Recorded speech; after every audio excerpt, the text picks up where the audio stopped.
Du 15e au 19e siècle, les Suisses comptaient parmi les mercenaires les plus recherchés d'Europe. Ils ont acquis cette réputation lors des guerres de Bourgogne dans les années 1470, qui ont opposé l'ancienne Confédération et ses alliés à l'ambitieux duc de Bourgogne. Charles le Téméraire de Bourgogne tentait de construire son propre royaume entre la France et le Saint-Empire romain germanique. Mais la petite Suisse ne s'est pas seulement défendue contre un envahisseur écrasant, les Suisses avaient eux-mêmes des projets ambitieux. Cette vidéo est la première d'une série et retrace la manière dont la recherche actuelle présente le début des guerres de Bourgogne.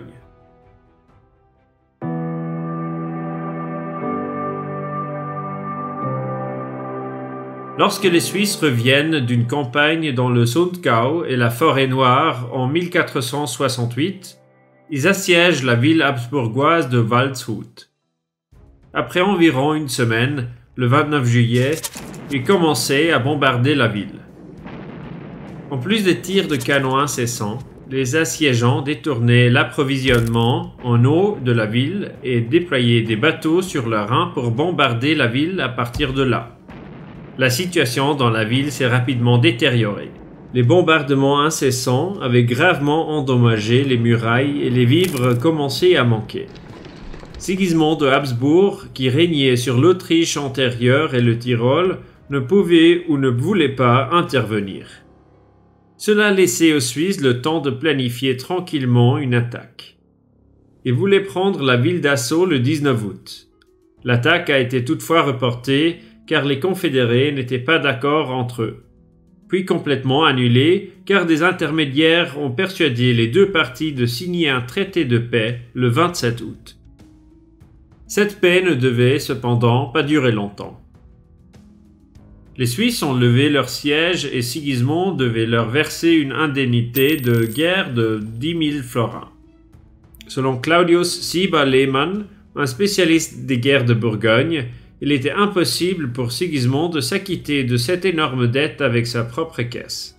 C'est pourquoi il se tournait vers Charles le Téméraire de Bourgogne, qui offrait non seulement le soutien financier nécessaire, mais disposait également d'une puissance militaire impressionnante. Sigismond espérait que Charles lui accorderait un prêt et l'aiderait à reconquérir les territoires qu'il avait perdus au profit des Suisses lors des conflits précédents.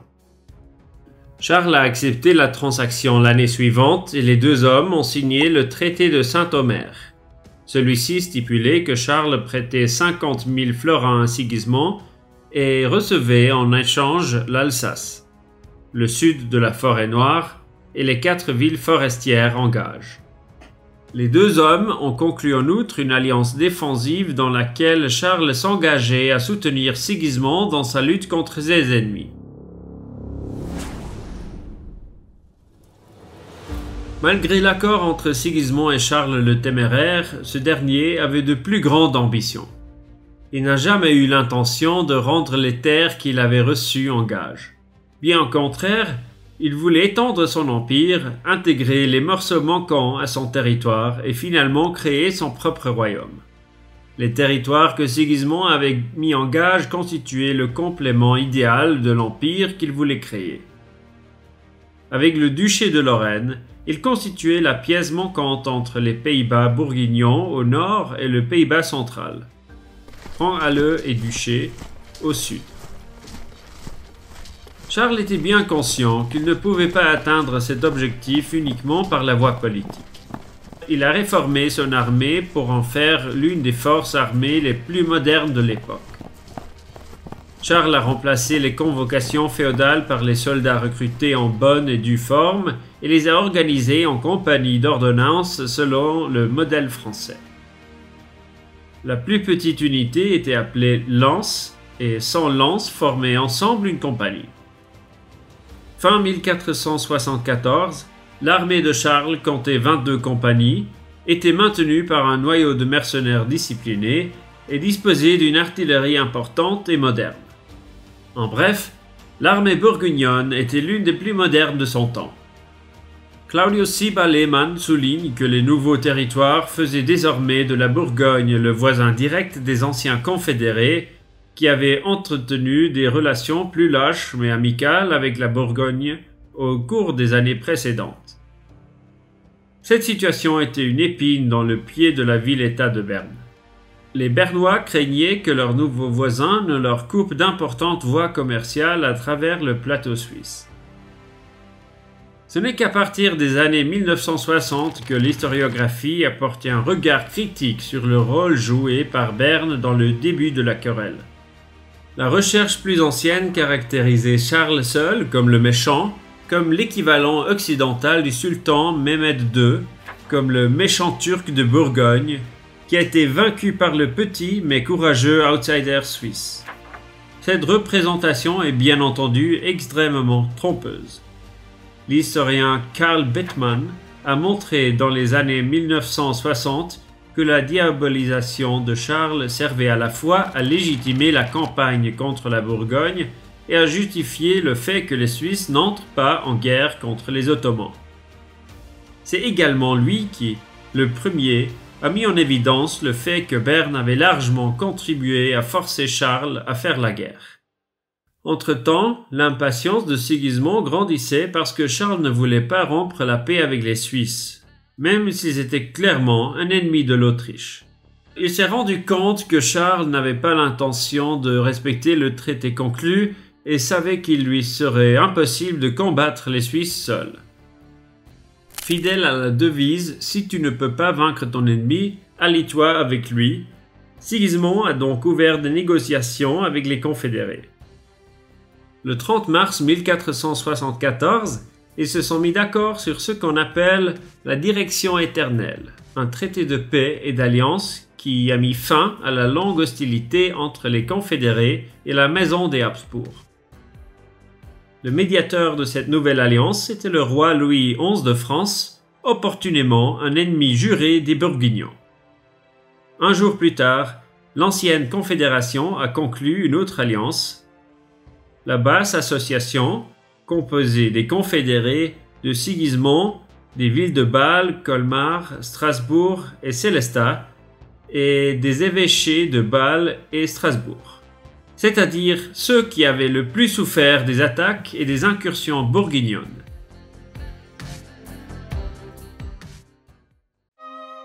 Lorsque Charles refusait de l'accepter et de restituer les territoires mis en gage, Sigismond et la Basse Association ont déclaré la guerre aux Bourguignons.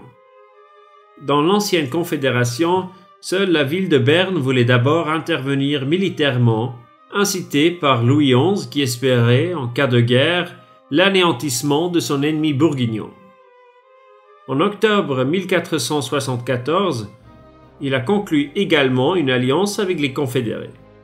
La même année, la Diète, c'est-à-dire l'Assemblée des délégués des localités ou des cantons de l'ancienne Confédération, a approuvé une guerre préventive contre la Bourgogne, conjointement avec Sigismond et la Basse Association. Pourtant, ils ont insisté pour ne pas participer à la guerre en tant que parti officiel, mais seulement en tant que parti auxiliaire. Le conflit s'envenime. Peu de temps après, une armée de 18 000 hommes de l'ancienne Confédération et de ses alliés a marché en direction de l'Alsace. Le 8 novembre, ils sont arrivés aux portes d'Héricourt, une ville stratégique qui contrôlait la route menant du Sundgau à la Franche-Comté de Bourgogne. Les Suisses n'hésitaient pas longtemps à assiéger la ville, ce qui poussait les Bourguignons à envoyer une armée de secours de 12 000 hommes. Lorsque les assiégeants ont vu les troupes s'approcher, ils se sont détournés de la ville et ont attaqué l'armée bourguignonne le 13 novembre. Les troupes suisses et la cavalerie habsbourgeoise se sont jetées à 2 reprises contre l'armée bourguignonne. Ils n'ont gagné pas seulement la bataille, mais ont infligé également des pertes considérables aux Bourguignons. Lorsque la garnison d'Héricourt voyait que l'armée de secours était vaincue, elle a baissé les drapeaux. Les Suisses n'ayant participé qu'en tant que troupes auxiliaires, le butin de cette campagne est revenu à Sigismond. Malgré tout cela, Charles, qui assiégeait alors la ville de Neuss, s'efforçait toujours de préserver la paix avec la Confédération. Mais maintenant, le parti en faveur de la guerre à Berne mettait définitivement en minorité les modérés. les Bernois se sont tournés vers le pays de Vaud, qui appartenait en grande partie à la Savoie, alliée de la Bourgogne. Bien que la Diète ait interdit toute action guerrière contre la Savoie, un groupe de pillards belliqueux venus de Berne, Lucerne et Soleure a pénétré en mars 1475 dans le territoire bourguignon au nord de la Savoie. Pillant et dévastant, ils se sont dirigés vers Pontarlier et ont pris la ville d'assaut. Mais les pillards se sont alors retrouvés en difficulté et les confédérés n'ont eu d'autre choix que de leur envoyer une armée officielle, composée principalement de Bernois, pour les aider. Lorsque cette armée est arrivée, les Bourguignons, qui avaient pris le contrôle des pillards, s'étaient déjà retirés. Mais au lieu de se replier, l'armée de soutien a décidé spontanément de poursuivre sa marche vers le nord du pays de Vaud.